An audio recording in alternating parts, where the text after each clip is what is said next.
Well, good morning, everyone. Good morning. Should probably turn that on. Good morning, everyone. Good morning.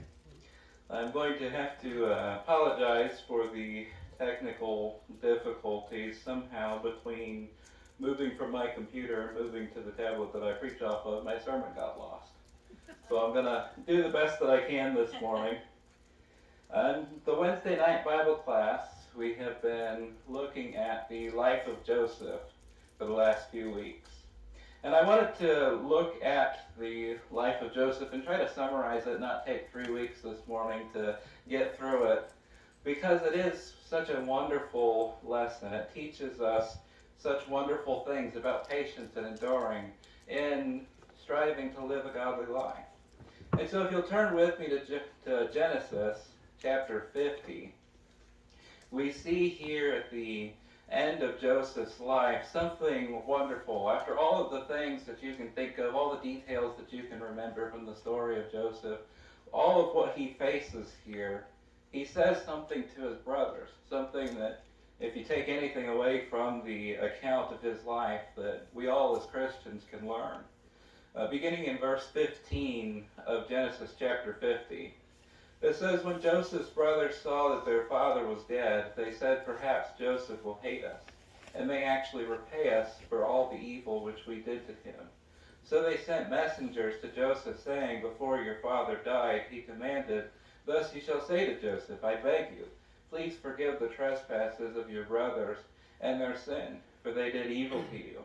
Now please forgive the trespass of the servants of the God of your father.' And Joseph wept when they spoke to him. Then his brothers also went and fell down before his face, and they said, 'Behold, we are your servants.' And Joseph said to them, 'Do not be afraid, for am I in the place of God? But as for you, you meant evil against me, but God meant it for good, in order to bring about as it is this day to save many people alive. Now therefore do not be afraid, I will provide for you and your little ones.' And he comforted them and spoke kindly to them." We look at this here at what Joseph says and his forgiveness toward his brothers, and you can imagine the feelings that he might be having during this time. His father had just passed away, somebody who was taken away from him for close to 20 years of his life because of his brother's treachery. And yet still, as they come to him and they seek his forgiveness, he says, "God meant this for good. Everything that I faced, everything that I went through in my life was evil, but God meant it for good." So if you'll turn back with me a few chapters in Genesis to the beginning of the story, we'll look at Genesis chapter 37 and the early life of Joseph. Beginning there in verse 1, it says, "Now Jacob dwelt in the land where his father was a stranger in the land of Canaan." This is the history of Jacob. Joseph, being 17 years old, was feeding the flock with his brothers, and the lad was with the sons of Bilhah and the sons of Zilpah, his father's wives. And Joseph brought a bad report of them to his father. Now Israel loved Joseph more than all his children, because he was the son of his old age, and also he made him a tunic of many colors. And so this is something interesting as I was studying and looking at these things. The idea of a coat of many colors is thought by some scholars to be a mistranslation. It could mean a very colorful coat. It could mean a coat that was so white, so purely bright and white that it seemed to reflect the colors of the things around it. Or it could have just meant a very expensive, a very nice coat. Whatever it meant here, Jacob was clearly showing favoritism to his son Joseph, and it created problems within the family. And so as we see this here, even these little details at the beginning of Joseph's life, receiving this coat as a present from his father, the envy that it caused between his brothers, all of this was evil in a sense that worked out for good. And so here as he received this coat in verse 4, "But when his brothers saw that their father loved him more than all his brothers, they hated him and could not speak peaceably to him." This was not the only thing that was going to cause problems between him and his brothers, though, as it continues, that Joseph had a dream in verse 5, and he told it to his brothers, and they hated him even more. So he said to them, "Please hear this dream which I have dreamt. There we were binding sheaves in the field, and behold, my sheaf arose and also stood upright. And indeed your sheaves stood all around and bowed down to my sheaf. And his brother said to him, Shall you indeed reign over us, or shall you indeed have dominion over us? So they hated him even more for his dreams and for his words. Then he dreamed still another dream, and told it to his brothers, and said, Look, I dreamed another dream, and this time the sun, the moon, and the 11 stars bowed down to me. So he told it to his fathers and his brothers, and his father rebuked him, and said to him, What is this dream that you have dreamed? Shall your mother and I, your brothers, indeed come to bow down to the earth before you? And his brothers envied him, but his father kept the matter in mind. And so as we look at this here, he was having difficulty getting along with his brothers. He was the favorite son of his father. He was the well-behaved son of his father. Even in the beginning there, as it says, bringing back a bad report of his brothers because they were mismanaging his father's property. They were out supposed to be feeding the livestock, taking care of his father's sheep, and yet they were doing it wrong. They were doing something incorrectly, and he took this report to his father. We see a lot of things within Joseph here, and one of the most interesting things to point out is that it says in the beginning he was only 17, and yet he had already developed such a strong faith, such a strong desire to do what was right, and such a strong desire to do good for his father. And so as it continues, and his brothers went to feed their father's flock in Shechem. And Israel said to Joseph, Are not your brothers feeding the flock in Shechem? Come, I will send you to them. So he said to him, Here I am. Then he said, Please go and see if it is well with your brothers and well with the flocks, and bring back word to me. So he sent him out of the valley of Hebron, and he went to Shechem. Now a certain man found him, and there he was wandering in the field. And the man asked him, saying, What are you seeking? So he said, I am seeking my brothers. Please tell me where they are feeding their flocks. And the man said, They have departed from here, for I heard them say, Let us go to Dothan. So Joseph went after his brothers and found them at Dothan. Now when they saw him afar off, even before he came near them, they conspired against him to kill him. Then they said to one another, Look, this dreamer is coming. Come therefore now, let us kill him and cast him into some pit, and we shall say some wild beast has devoured him. We shall see what will become of his dreams. But Reuben heard it, and he delivered him out of their hands, and said, Let us not kill him. And Reuben said to them, Shed no blood, but cast him into the pit which is in the wilderness, and do not lay a hand on him, that he might deliver them out of their hands.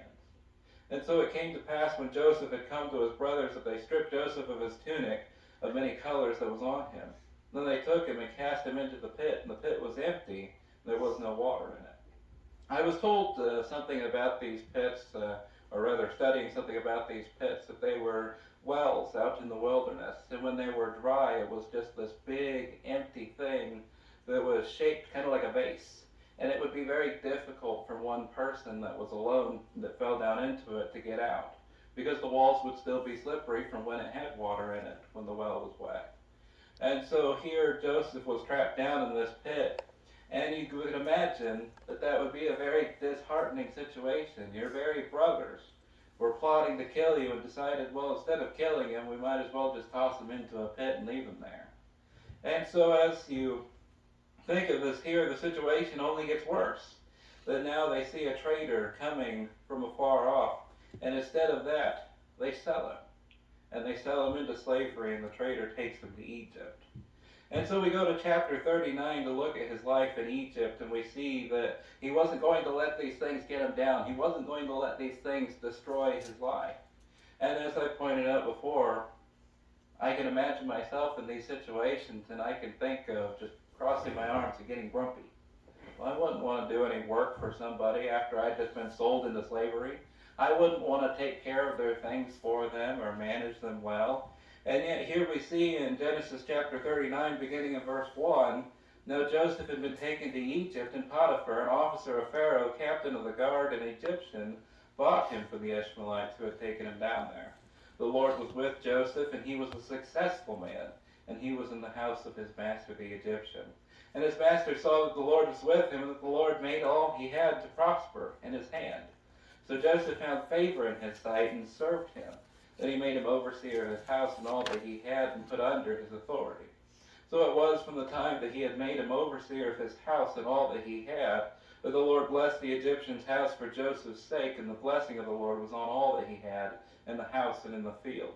Thus he left all that he had in Joseph's hand, and he did not know what he had except for the bread which he ate. Now Joseph was handsome in form and appearance.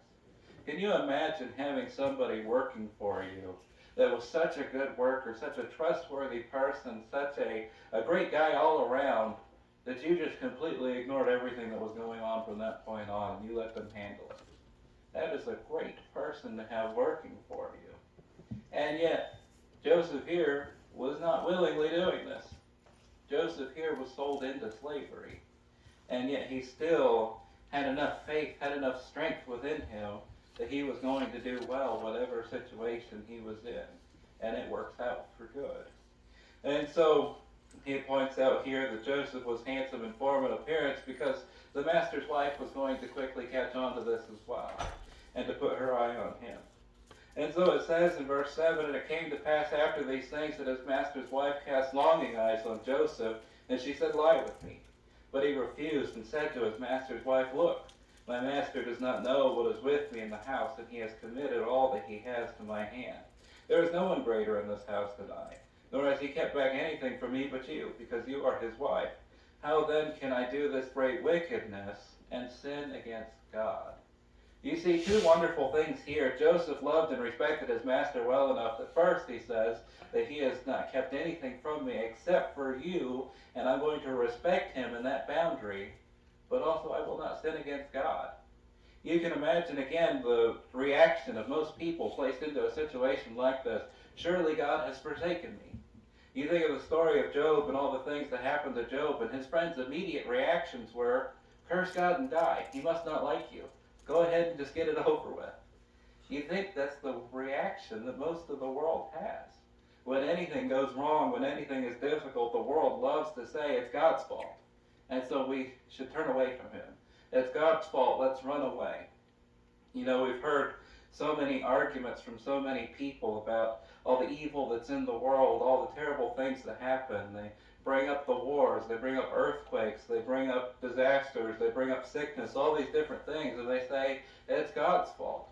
If you believe that there is a God, then you're believing that God is doing these things to us. And yet what they fail to recognize is that God is not casting evil upon us. God is trying to work good through the evil things that are going on. It was a great blessing through these last series of storms that happened down south to be able to connect with Christians down there and to let them know that the churches up here cared about the situations that were going on down there. To be able to send them aid when they needed it. To be able to watch videos on the internet of Christians gathering together and celebrating because of what we were able to do to help them in their time of need. There were videos that the sojourners who were here visiting recently shared on Facebook as a part of the Church of Christ Disaster Relief. The Christians that were just so happy to be receiving aid and handing those things out and helping others, it was a joyous occasion for them. And it was a blessing for all of us to be able to share that fellowship with one another. You think of all the other things that they bring up, the sickness in the world. And they love to point out hospitals, how terrible things happen in hospitals. And yet if you truly look at hospitals through the lens of the love of God, you see people that are working tirelessly to help others, to save others and reach them. You see people who are visiting the sick and the dying, trying to reach them with the message of Christ. You see doctors and nurses rushing around as if it were effortlessly to take care of people. You see the love of God in all of these situations, and what they fail to realize, a lot of this is brought on by sin, not by God. And the rest of it is a part of the course of this world and how it's been left. And so as we look to this here, we see a great lesson from Joseph in what he says here, that I will not sin against my master, and I will not sin against God, because all sin is against God. Because every sin was a part of the sin that put Jesus on the cross. And so as we look at this example here, what he does is, after he says these things, in verse 10, "So it was as she spoke to Joseph day by day that he did not heed her, to lie with her, to be with her. But it happened about this time when Joseph went into the house to do his work, and none of the men of the house was inside, that she caught him by his garment, saying, 'Lie with me.' But he left his garment in her hand and fled and ran outside." This is a great example of how we as Christians are to deal with sin. that as soon as it's trying to grab a hold of us, we run. We get away from it as far as we can because we don't want any part of that within our lives, because we know that it is against our master, it is against God, for us to sin, for us to fall to temptation. And so we're going to skip forward a little bit here. The woman, after she caught a hold of his garment, cried out to the people of the house and said that Joseph has tried to take me, Joseph has tried to mock me, and the master threw him in prison. And so in verse 40, it came to pass after these things that the butler and the baker of the king of Egypt offended their lord and the king of Egypt. And Pharaoh was angry with his two officers, and the chief butler and the chief baker. So he put them in custody in the house of the captain of the guard, in the prison, the place where Joseph was confined. And the captain of the guard charged Joseph with them, and he served them till they were in custody for a while. Then the butler and the baker were in the king of Egypt, who were confined in prison, had a dream. Both of them, each man's dream in one night, and each man's dream with its own interpretation. And Joseph came into them in the morning and looked at them and saw that they were sad.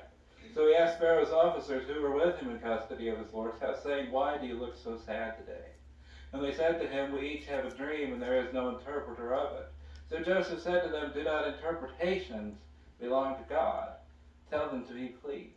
Can you imagine still, even after having been lied about, cast out of your home, out of your place where you were doing so well, and being thrown into prison still, having the faith to say that dreams come from God, that dreams are revealed by him. His faith was still completely intact. And so then the chief butler told his dream to Joseph and said to him, "Behold, in my dream a vine was before me. And in the vine was 3 branches as though it budded, and its blossoms shot forth, and its clusters brought forth ripe grapes. And the Pharaoh's cup was in my hand, and I took the grapes and pressed them into the cup of Pharaoh, and placed the cup in his hand. And Joseph said to him, This is the interpretation of it. The 3 branches are 3 days. Now within 3 days Pharaoh will lift up your head and restore you to your place, and you will put Pharaoh's cup in his hand according to the former manner, when you were his butler. But remember me when it is well with you, and please show kindness to me. Make mention of me to Pharaoh and get me out of this house." And so you can imagine, after all that he's been through, he sees this opportunity here, and he says, "Remember me and show me kindness when you get out of here. Your dream has revealed you're going back to Pharaoh. Speak to him of me. Let him know of my situation, what has happened to me, and see if you can help me in some way." So then the chief baker also wanted his dream interpreted. And his dream did not turn out so well. His dream was that he was going to be executed for whatever he had done to offend Pharaoh. And so as the chief butler, or the chief baker, was executed and the chief butler was restored, it says in verse 23, "Yet the chief butler did not remember Joseph, but forgot him." How discouraging would that be?